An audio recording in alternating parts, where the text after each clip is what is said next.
pressure build, watch for leaks. Jetting kit, swap out the primary and secondary jets. I think this actually might be our culprit. That is really bad. So guys, we are back here once again, and I just got the new parts in the mail. So we have the new gasket for it. It's a little bit of a different style than what I had before, so hopefully this one is a little bit better. I also have the new studs that we're going to be putting in, because as we saw before, these ones are a little bit crooked. So what I'm going to have to do first is just remove the header. The outside studs for the headers are still in good shape. It's just like the inside ones that are messed up for the intake. Once I get the headers off, I'm going to try and remove the studs with just 2 nuts, and hopefully that goes well. I'll probably revert the carb back to stock setting.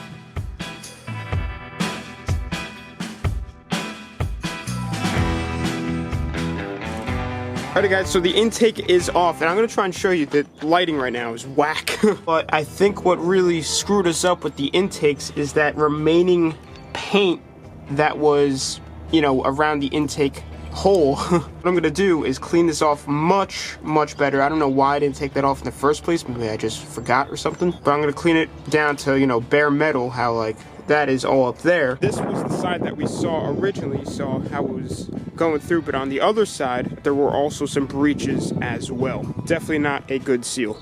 So I actually just finished up cleaning off the surface, and everything looks so much better. No more paint and everything. Got rid of like all just kind of like unburnt fuel that was sitting on there. And I have the headers pretty much mounted on right now. I still got to snug them up a little bit. And obviously the new studs in with the new gasket. So what I want to go ahead and do right now is, while the carb is off, go ahead and revert it back to stock idle settings and just stock jetting. Same with the mixture screw, just reset everything from how it comes from factory. And then I need to clean up the inlets as well. But then once we're done with that, we're gonna go ahead and throw this back in, plumb everything up, and then we should be good to give this thing a first start. So let's see what happens.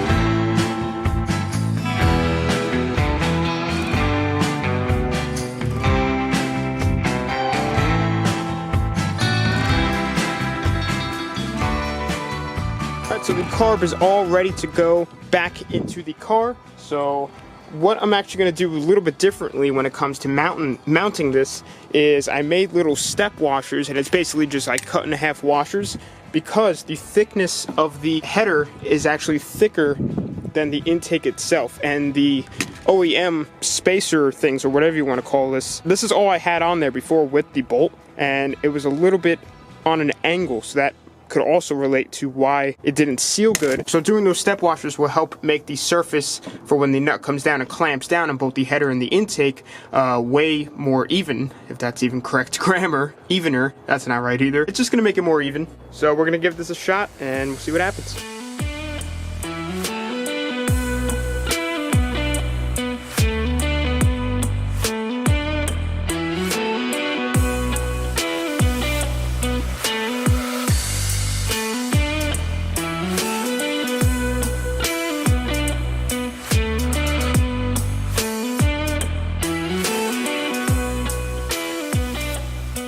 Everything is all back together and tightened down. All of the, you know, throttle cable, the choke cable, fuel line, everything is all plumbed up. Here's a closer look at those half step washers I was talking about, so you can see how much, you know, more level it is now that it has that gap. I saw on like MGB forums and everything that people do that, so I'm gonna go ahead and give that a try. But I just reconnected the battery, and now we're gonna go ahead, turn the key, and hopefully this thing actually can run. So we'll just go ahead and get the fuel pump going, check for leaks. I probably should have charged up the battery while I was working on it, but oh well. All right, fuel is flowing.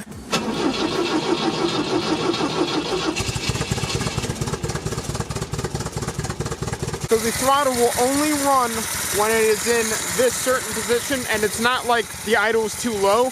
When I try and give it gas, it doesn't want to go above it for some reason. If I go even more,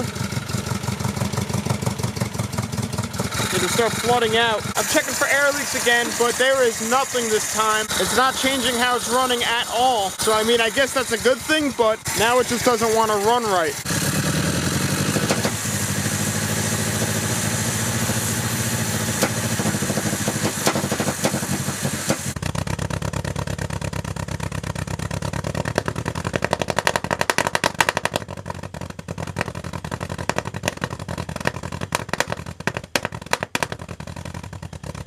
I was just kind of looking through everything, you know, outside of the carburetor and everything, and the number one cylinder spark plug wire is, I don't know if you guys will be able to see it, definitely not, but all inside is completely destroyed. Like, there's really nothing in there. So I'm just going to go ahead and go down to like AutoZone or something and see if they have plug wires like these, maybe just like a universal kind, and we're going to see if that makes any difference, because the breaking up at the top ends and kind of like the misfire that's causing the gunshots out the back of the exhaust could be caused by this bad spark plug wire. So I'm just gonna head there quick. We'll see if it makes a difference. Okay guys, so I just got the new plug wires, nice NGK set. They should work perfectly with this. I mean, it actually said it was 474 MGB, surprisingly. So let's go ahead and just pop out these old ones, put in the new ones, and we'll just try this again, and hopefully all that backfiring and everything goes away.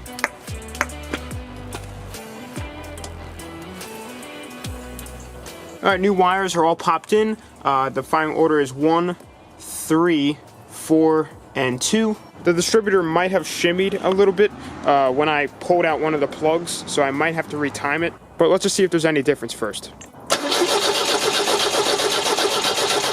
Sounds like there's no spark at all. Oh, great. The reason we do not have spark is because when I pulled out one of the plugs, well, the whole entire distributor came, well, completely out. So now I need to try and line up the little slot at the end of the distributor with the little slot inside of the engine, and that is just a pain.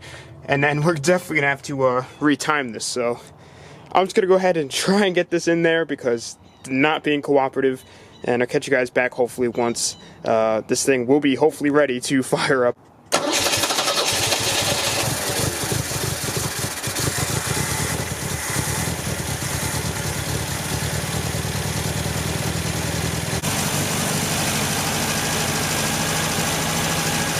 Alright, so I've been messing around with this thing for just a little bit, and as you can see, right now I have it idling.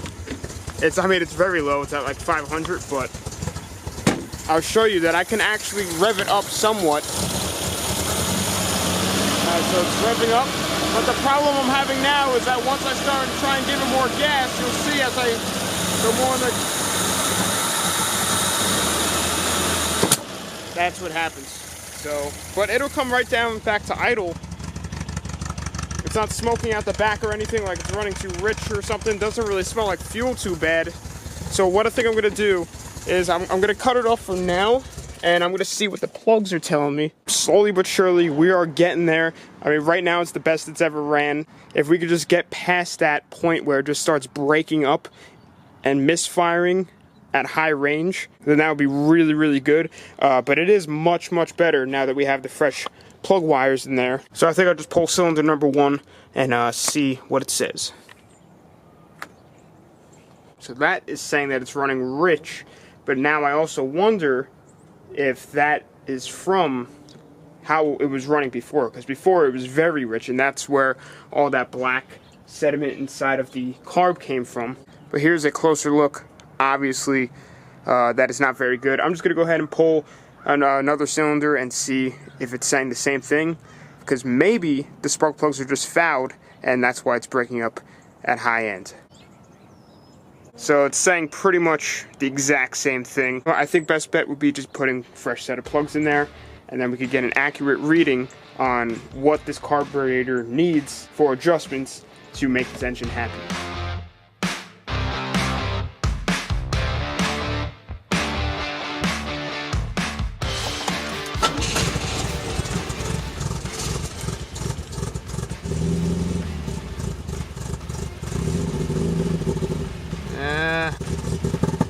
Ooh, no.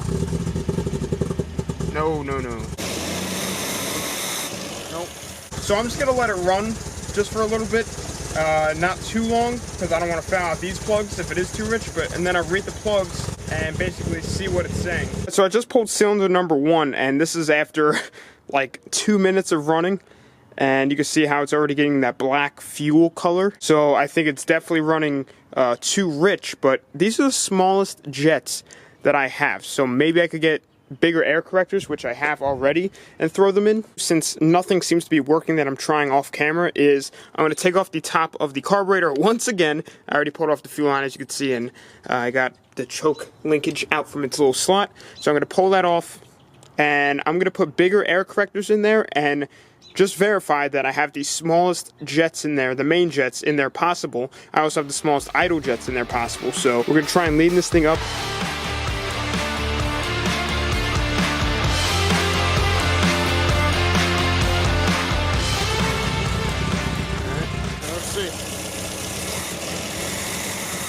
Nope. Nope.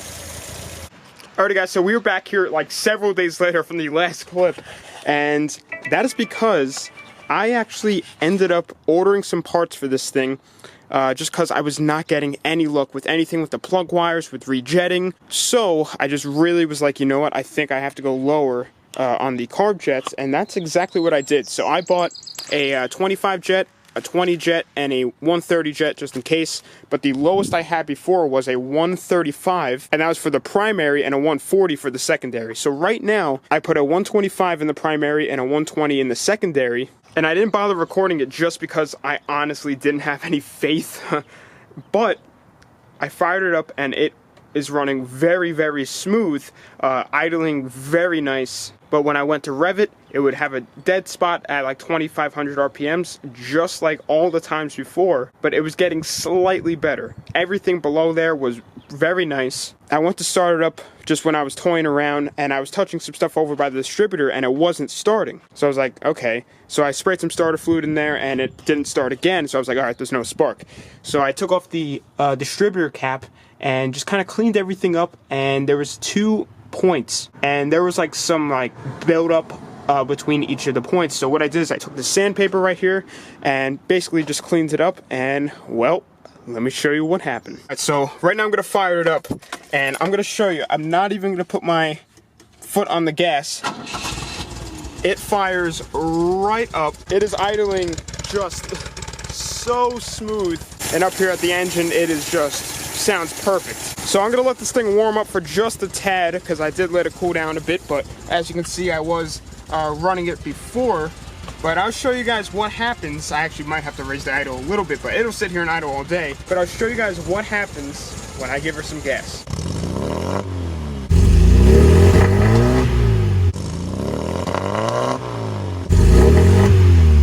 Woo!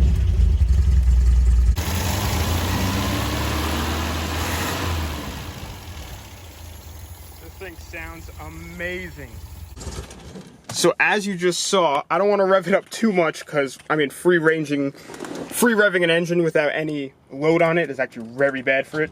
I mean, you can drop a valve just like that. So I really only revved it to like 3,000, but she'll go to like 4 or 5, and I did that off camera, and I was like, all right, I got to take it easy, especially because like this engine's still breaking in technically, since it has new everything. But you know, even though it took us forever to get this thing to rev above like 2,500 RPMs, each thing we did led to one thing after another, and that only benefited us because we just ticked stuff off the list and kind of learned along the way. And it still hiccups every now and then, obviously, but I mean, now it is actually drivable, and we should actually be able to put this thing in gear and really feel it out. Definitely before we found the air leak, was like a big waste because I was messing with the carburetor tuning so much, and just no matter how much I would tune it, it would still run awful, just because, you know, with an air leak, there's just nothing you could do besides fix it. There's no way around it. So doing that was definitely a massive step, and definitely like the step washers to get the gasket all, you know, evenly spread out. And just based on our senses and just how this thing was running and how it just smelled like fuel so bad when it would, you know, idle and, you know, try and rev up, it was definitely fouling out. And those smaller jets were a massive improvement, and then cleaning up the distributor helped it get past that 2,500 mark. So what we could do next is finally look at something besides the engine. Look at the brakes and just all the drivetrain components that make this thing actually drive and stop and operate and handle. So I haven't looked at any of that yet. I've only focused on the engine. So finally we can move on, and now with summer basically here, we can get this thing back out on the road, cruise with the top down, and just have a good time, and I'm so beyond stoked. So what I want to do real quick is actually just throw on the air filter, because I heard that running it open like this can actually change the way it runs dramatically on these Webbers. Like, it actually make it run much leaner. Hopefully it doesn't hinder the way it's running now, unless it's going to make it better.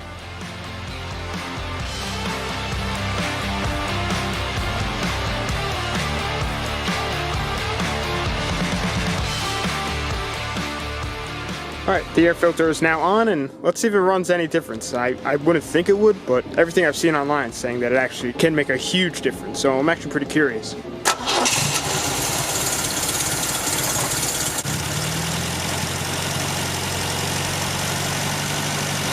running about the same.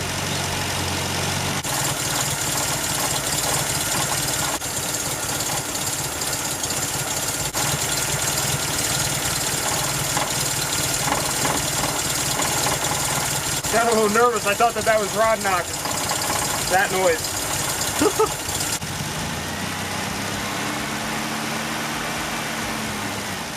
So guys, I am so pumped that this thing is finally running almost perfect. I mean, there's still a couple tweaks that we have to fix here and there, but the real test is going to be when this engine is under load.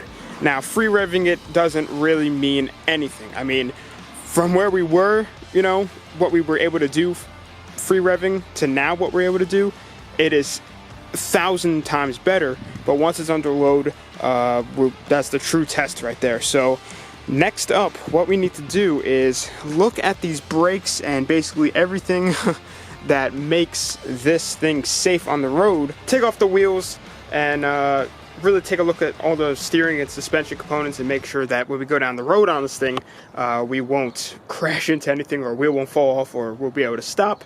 Stuff like that. But the first drive on this thing is going to be coming very, very soon, so stay tuned for that. Been a long road to get to this point, but it should be well worth it. So anyway, guys, with that being said, I'm going to be ending off this video here. Follow my social medias. They'll be on the outro of this video. Instagram and Snapchat I use the most. But thanks for watching. Please subscribe, like, comment, tell your friends about the channel.